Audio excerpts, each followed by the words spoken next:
Israel की मशहूर air defence system iron डोम या डेविड स्लिंग के बारे में आप जानते ही होंगे, जिसे एडवांस्ड मिसाइल शील्ड कहा जाता है। जंग की स्थिति में किसी भी देश की वायु रक्षा प्रणाली का बहुत महत्व होता है।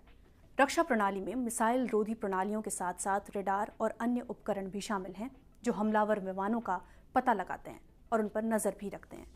भारत ने एक दिन पहले ऑपरेशन सिंदूर के तहत पाकिस्तान और पाकिस्तान प्रशासित कश्मीर में कई स्थानों पर हमले किए। भारत का कहना है कि उसका निशाना आतंकवादी ठिकाने थे। भारत ने यह स्पष्ट नहीं किया कि इन हमलों में किस प्रकार के हथियारों का इस्तेमाल किया गया, लेकिन पाकिस्तानी सैन्य प्रवक्ता लेफ्टिनेंट जनरल अहमद शरीफ चौधरी ने कहा कि भारत ने 6 जगहों पर विभिन्न हथियारों का इस्तेमाल करते हुए कुल 24 हमले किए। इस बीच लंदन स्थित international institute of strategic studies के अनुसार हाल के सालों में पाकिस्तान ने चीन से कम 20 आधुनिक J-10 लड़ाकू विमान हासिल किए हैं, जो PL-15 मिसाइलों से लैस हैं।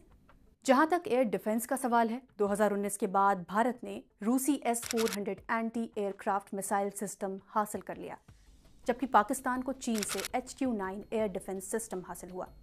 रेडियो पाकिस्तान के अनुसार पाकिस्तानी वायुसेना ने हाल ही में एक बयान में कहा कि उसकी वायु रक्षा क्षमताओं में एडवांस्ड एरियल प्लेटफॉर्म्स, उच्च से मध्यम ऊंचाई वाला air defence system, unmanned combat aerial vehicle शामिल हैं।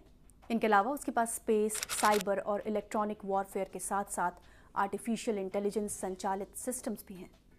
लेकिन पाकिस्तान में भारत के हमले के बाद कुछ अहम सवाल उठे। मसलन, क्या पाकिस्तान की वायु रक्षा प्रणाली भारत से आने वाली मिसाइलों को काफ़ी हद तक रोकने में सक्षम है? और पाकिस्तान भारत से आई मिसाइलों को हवा में ही नष्ट करने में क्यों असमर्थ रहा? क्या पाकिस्तान का air defence system missile intercept कर सकता है? पाकिस्तानी वायुसेना के पूर्व वाइस एयर मार्शल इकरामुल्लाह भट्टी ने BBC उर्दू से बातचीत में कहा कि पाकिस्तान के एयर डिफेंस सिस्टम में कम दूरी, मध्यम दूरी और लंबी दूरी की सतह से सतह पर मार करने वाली क्रूज और बैलिस्टिक मिसाइलों को रोकने की क्षमता है।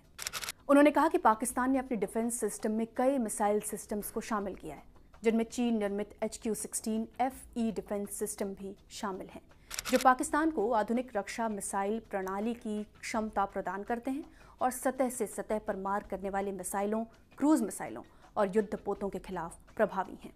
हालांकि जब हवा से जमीन पर मार करने वाली मिसाइलों को रोकने की बात आती है, तो ऐसी कोई रक्षा प्रणाली मौजूद नहीं है। पूर्व एयर कोमोडोर आदिल सुल्तान ने BBC को बताया कि दुनिया में अभी तक ऐसी कोई रक्षा प्रणाली ही नहीं बनी जो फुल प्रूफ सुरक्षा मुहैया कराती हो, खासकर ऐसे हालात में जब पाकिस्तान और भारत जैसे देश, जिनकी सीमाएं आपस में मिलती हैं और कुछ जगहों पर ये दूरी कुछ मीटर की है।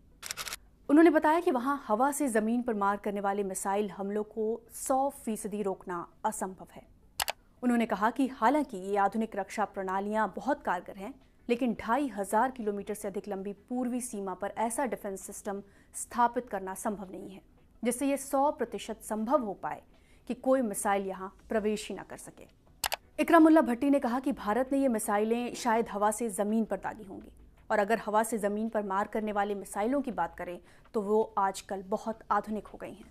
उन्होंने बताया कि उनकी गति बहुत तेज हो गई है, जो 3675 किलोमीटर प्रति घंटे से लेकर 11025 किलोमीटर प्रति घंटे तक है, और अमेरिका, रूस या चीन सहित किसी भी देश के पास इतनी तेज गति वाले मिसाइल को रोकने की क्षमता नहीं है।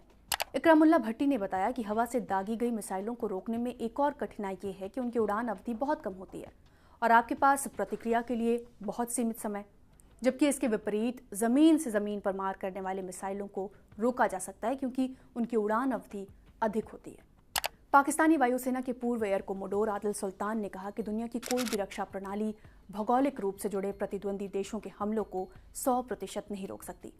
हालांकि उन्होंने कहा कि इससे नुकसान कम हो सकता है। आदिल सुल्तान ने बताया कि ऐसे डिफेंस सिस्टम में बचाव के लिए ये भी महत्वपूर्ण है कि हमला है कैसा।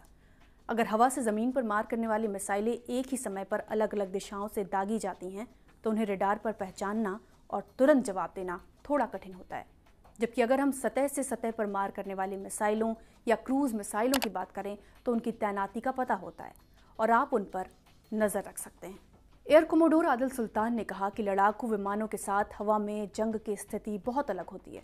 उन्होंने बताया कि ज़मीन से हवा या ज़मीन से ज़मीन पर मार करने वाली रक्षा प्रणाली में आपको इन मिसाइलों की क्षमताएं, संभावित प्रक्षेपण स्थान और संभावित रास्ते के बारे में पता होता है, लेकिन हवाई युद्ध में हम नहीं जानते कि कहां से क्या दागा जा सकता है और आपको अपने आप को सभी तरफ से बचाना होता है।